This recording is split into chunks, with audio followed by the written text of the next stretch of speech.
आज हम बात करते हैं अबाउट सम रिश्ते। ओके। कोई भी रिश्ता तब तक ही अच्छा लगता है जब तक आप एक खुद के एक सेल्फ रिस्पेक्ट या करेक्टर को लूज़ नहीं करते हो।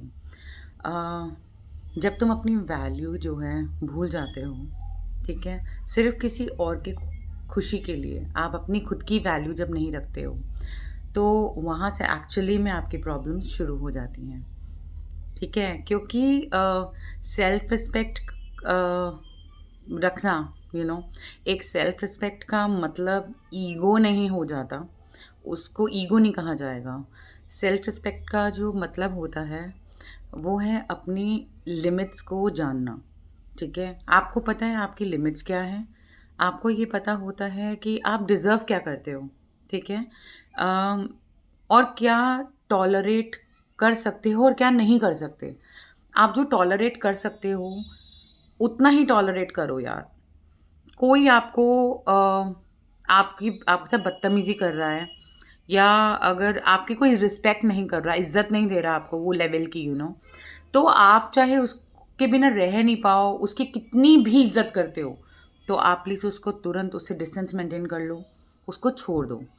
ठीक है? जो इंसान आपकी इज़्ज़त नहीं कर सकता, अ, मेरे को नहीं लगता, आई मीन वो डिज़र्व भी करता है आप जैसे लोगों को, मतलब एक पर्सन को। ये सिर्फ़ एक औरत के लिए नहीं है, ये लड़कों के लिए भी है। The same points go with them. अगर एक लड़की भी अगर आपकी इज़्ज़त नहीं करती, पब्लिकली आपकी बेइज़्ज़ती करती है, आपसे तमीज़ से बात नहीं करती, या लड़के अगर आपकी इज़्ज़त नहीं कर रहे लेडीज़ की, बीइंग अ लेडी, तो बेटर है कि अपने वेज़ अपार्ट कर लो, थोड़ी दूरियाँ मेंटेन कर लो, बुरे मत बनो, पर थोड़ी-सी दूरियाँ मेंटेन कर लो, वो बेटर है मेरे ख़्याल से, ठीक है? क्योंकि देखो सेल्फ रिस्पेक्ट से ऊँचा या बड़ा कुछ नहीं है और वो ईगो नहीं है प्लीज़। एक सेल्फ रिस्पेक्ट को ईगो का नाम कभी मत दो, कभी भी मत देना।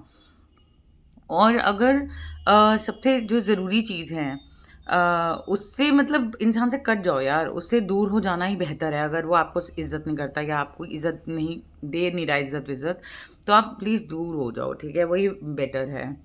क्योंकि एक चीज़ और है कि आखिर में लोग रिप्लेस हो सकते हैं, लोगों को आप बदल सकते हो, उनकी जगहें बदल सकती हैं, बट आपकी जो सेल्फ रिस्पेक्ट है ना, वो कभी नहीं बदल सकती। तो सबसे पहली चीज़ जो आपको चूज़ करनी है एक रिलेशनशिप में, वो क्या चूज़ करनी है बताओ?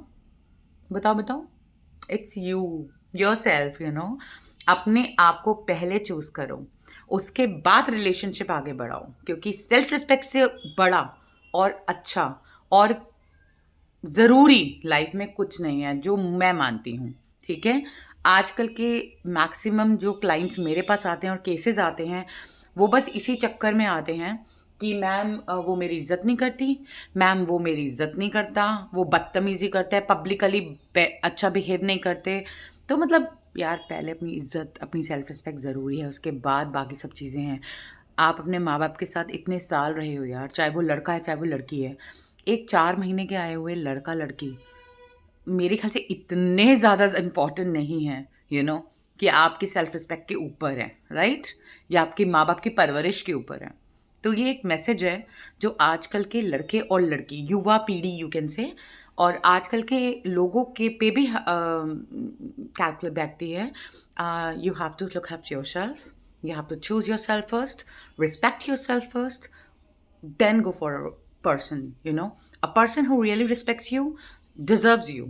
A person who is not respecting you, not treating you like a queen or a king, that person doesn't deserves you. Okay?